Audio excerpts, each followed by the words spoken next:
Hi friends, మీకు ఈ video నచ్చితే లైక్ చేయండి, సబ్స్క్రైబ్ చేయండి. మిత్ర తన మాటల్ని నమ్మేసి మనిషాని ఇంటికి తీసుకొచ్చి మనిష చాలా చాలా సంతోషపడుతూ బాల్కనీలో నిల్చొని ఆలోచిస్తూ సంతోషపడుతూ ఉంటుంది.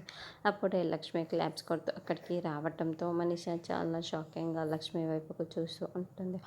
ఒకప్పుడు మిత్ర గారు నిన్ను చాలా ప్రేమించారు, ఇప్పుడు నీకు మిత్ర గారిని మోసం చేస్తున్నావు మనిష అని లక్ష్మి నిలదీస్తూ ఉంటుంది.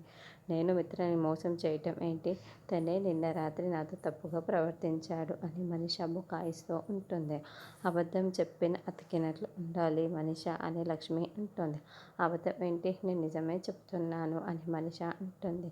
మీ మధ్య ఏమీ జరగలేదని నాకు తెలుసు. మిత్రగారు ఎంత మత్తులో ఉన్నా తప్పు చేయరని నాకు మిత్రగారి మీద చాలా నమ్మకం ఉంది.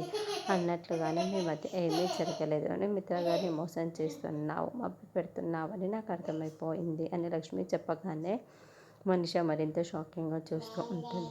మిత్ర గారిపైన నాకు పూర్తి నమ్మకం ఉంది. ఇప్పుడు నువ్వు టెస్టుకి సిద్ధమా అని అడుగుతున్నాను అని లక్ష్మి చెప్పగానే మనిష టెన్షన్ పడిపోతూ ఉంటుంది. ఇప్పుడు లక్ష్మి మిత్రకి టెస్ట్ ఇస్తే మిత్ర తప్పు చేయలేదని లక్ష్మి బయట పెట్టేస్తుందా? అంతే నెక్స్ట్ ఎపిసోడ్.